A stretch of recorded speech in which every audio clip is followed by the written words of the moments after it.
As a beginner guitarist, what frustrates you the most? What are you having problems with? What is making you put down the guitar? In the description below, there'll be a link.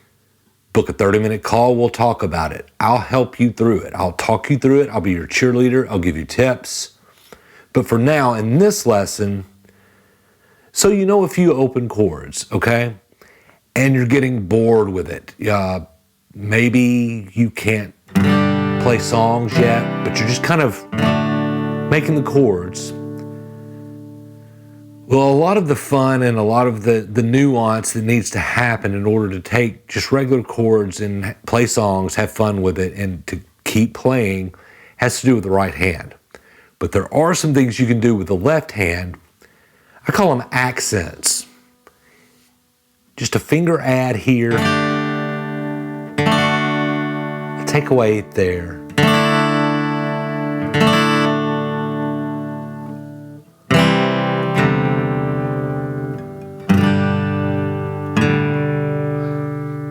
It'll spice up your chords. It'll keep you wanting to play, right? Because all of a sudden G, C, and D,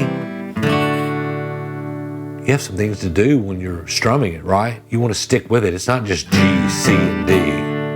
Now all of a sudden you have some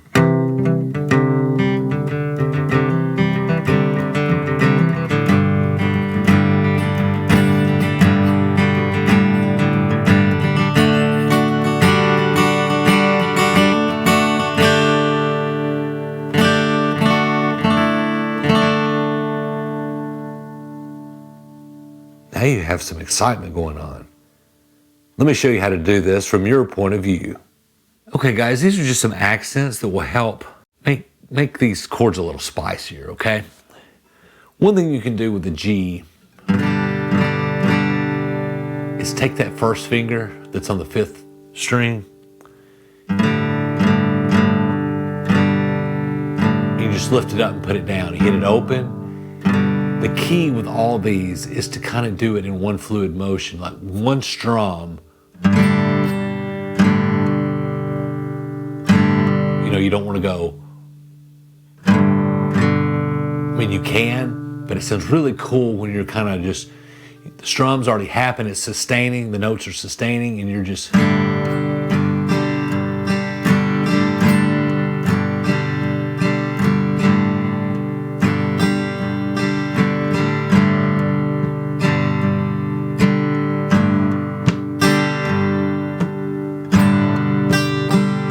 okay?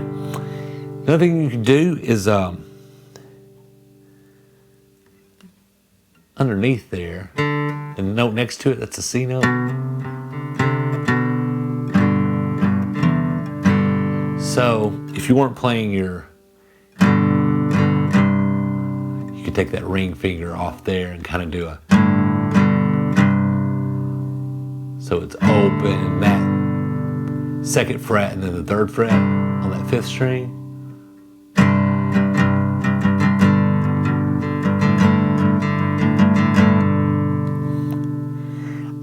G is not my favorite to do all this stuff in. I pretty much just do the lift off there.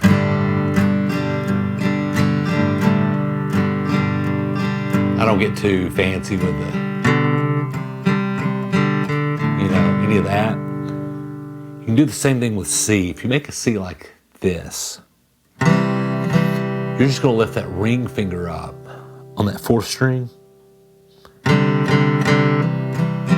That sounds really good, okay? And just like the G, you can go to that next fret, which would be your just a pinky add.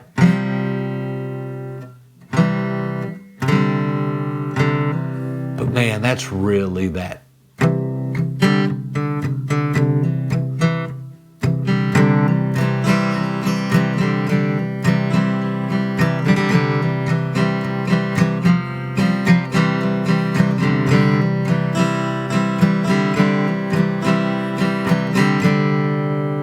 Okay, same concept.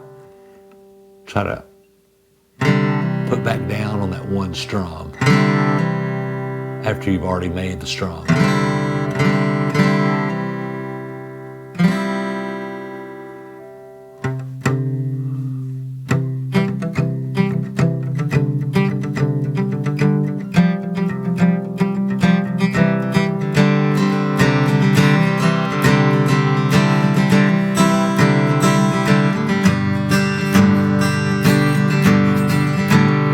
similar to what, I know I always reference 3 a.m., my Matchbox 20, but it's a C add 9, right? But it's,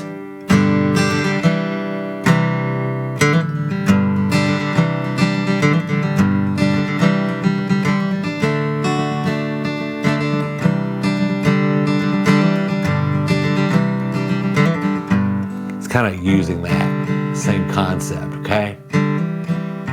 For the record, you can do that with F.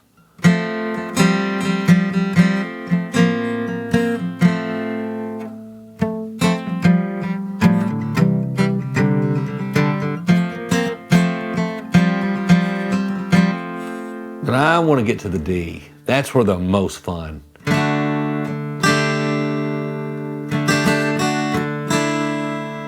Okay. First off, let me show you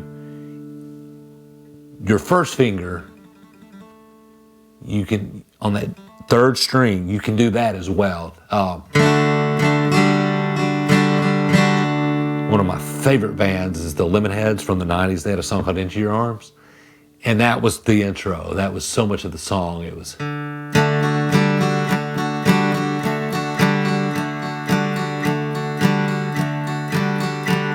Okay? But all the fun stuff comes on that first string in that D. You can take your pinky and add it to that third fret there underneath your ring finger. You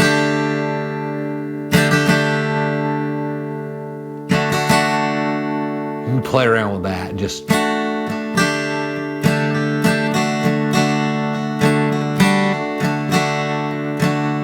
Then lift up that middle finger. That's your D sus2, okay? So if you just kind of...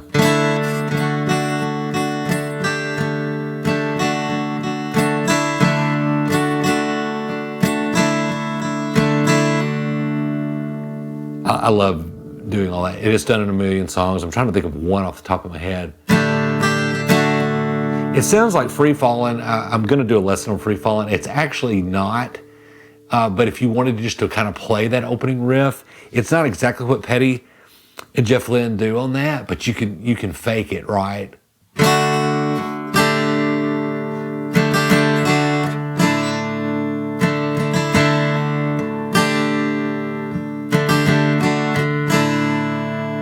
But anyway, that's the most fun to play around with, guys. Just, you can do that one strum and then put that middle back on.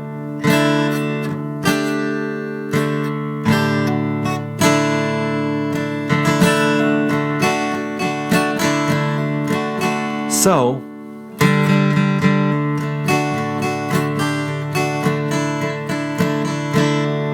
this is probably what you hear the most.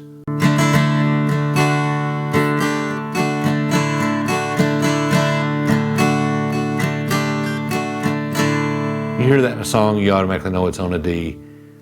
Okay? So, guys, that's just a way to spice up 3 chords. And, you know, that way you don't get bored and put the guitar down. Just play around with that, you know.